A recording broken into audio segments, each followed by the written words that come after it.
উৰাজাহাজ অথবা হেলিকপ্টাৰ এখনত উঠিবলৈ বা চুই চাবলৈ কাৰনো মন নাযায়।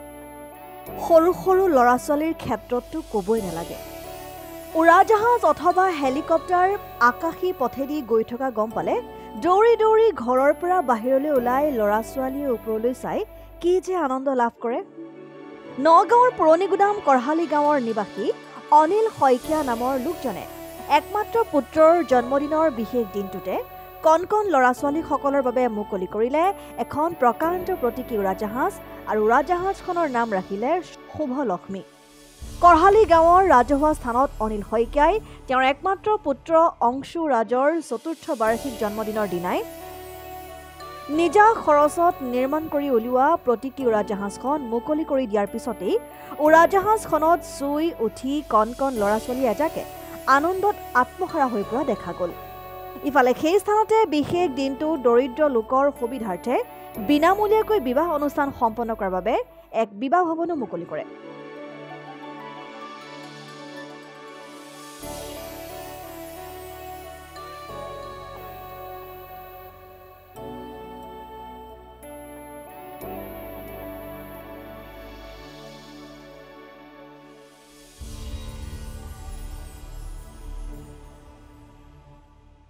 মানে আজি মোৰ ল'ৰাৰ জন্মদিন আৰু মোৰ ল'ৰাটোৰ মানে বহুত ইচ্ছা হেলিকপ্টাৰত উঠে। তেনেকুৱা বহুত সৰু সৰু ল'ৰা ছোৱালী দেখিছোঁ যে হেলিকপ্টাৰৰ প্ৰতি তেওঁলোকৰ হেৰিটো হেঁপাহটো, গতিকে হেঁপাহটো থকা স্বত্বেও আমাৰ গাঁৱৰ সৰু ল'ৰা ছোৱালীবিলাকে কেতিয়াও হেলিকপ্টাৰত উঠিব নোৱাৰে। সেইকাৰণে আমি এখন ইয়াতে বনাই পেলাই আজি মোৰ জন্মদিন ল'ৰাজনৰ জন্মদিন হিচাপে আজি তেওঁলোকৰ কাৰণে উপহাৰ দিছোঁ। তেওঁলোকে আহি ইয়াত উমলি জুমলি থাকিব পাৰিব। এই হেলিকপ্টাৰৰ বাহিৰে নাও এখনো বনাইছোঁ আৰু বিভিন্ন পুতলাও বনাইছোঁ। গতিকে তেওঁলোকে আহি ইয়াত একদম আৰামত খেলা ধূলা কৰি থাকিব পাৰিব। কোন গাঁও এখন? এখন কঢ়ালি গাঁও, নগাঁও জিলাৰ কঢ়ালি গাঁও। মানে শিশুসকলৰ সাধাৰণতে হেলিকপ্টাৰৰ প্ৰতি এটা মৰম থাকে। হেলিকপ্টাৰ মানে তেওঁলোকৰ কাৰণে হেলিকপ্টাৰখন বহুত একেবাৰে ডাঙৰ বস্তু। ল'ৰাৰ কিমান টন জন্মদিন? আজি ৪ৰ্থ। মানে গাঁৱৰ ৰাজহুৱা স্থানতে এইটো আমাৰ চৰকাৰী এইটো আমাৰ এটা অনুষ্ঠান। তাকে সেই চৰকাৰী অনুষ্ঠানটো আমি কোম্পানী এটাই আমি লিজত লৈছোঁ। ইয়াতে মানে আমাৰ আৰু কি হ'ব ইয়াত তাকে মই কৈছোঁ। ইয়াতে মানে ধৰক আমাৰ অঞ্চলৰ কোনোবা বিয়া হ'ল দুখীয়া মানুহৰ আৰু তেনেকুৱা কিবা অনুষ্ঠান হ'ল, ধৰ্মীয় অনুষ্ঠান, সাংস্কৃতিক অনুষ্ঠান, তেওঁলোকে ১ লাখ বা ৫০,০০০ দি পেলাই তেওঁলোকে কৰিব নোৱাৰে। বিশেষকৈ ধৰক গৰীব ছোৱালী এজনী যেতিয়া বিয়া হয়, দেউতাক মাকে পেণ্ডেলটো দিওঁতে ১ লাখ মান গুচি যায়, মাটি বেচিব লাগে। কিন্তু ইয়াত মানে সেইটো কৰিব নালাগে। ইয়াত আহি আৰামত পাতিব পাৰিব, সম্পূৰ্ণ ফ্ৰী মানে যিটো লেতেৰা হয় সেইটো চাফা কৰিব লাগে, বিনামূলীয়া। গতিকে তেওঁলোকে একদম এইটো কৰিব পাৰিব।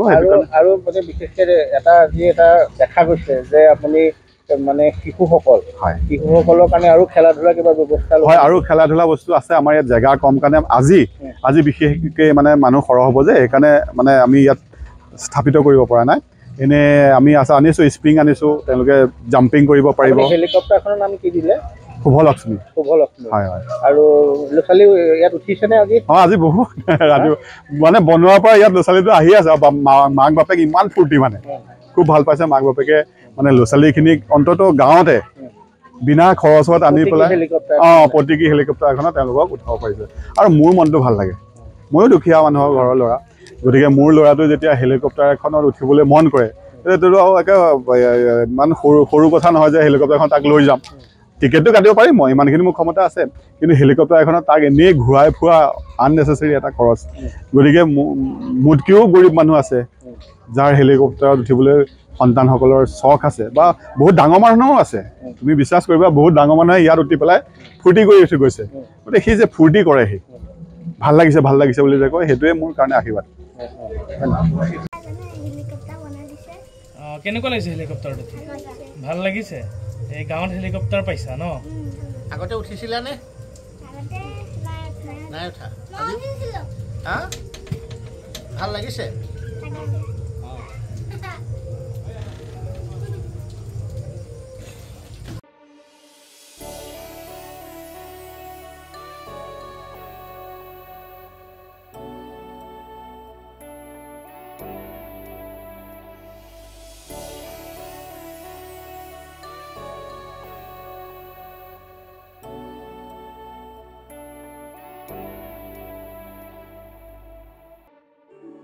নগাঁৱৰ পৰা বিভূতিবাৰ ৰিপৰ্ট ডেমক্ৰেটিক আছাম।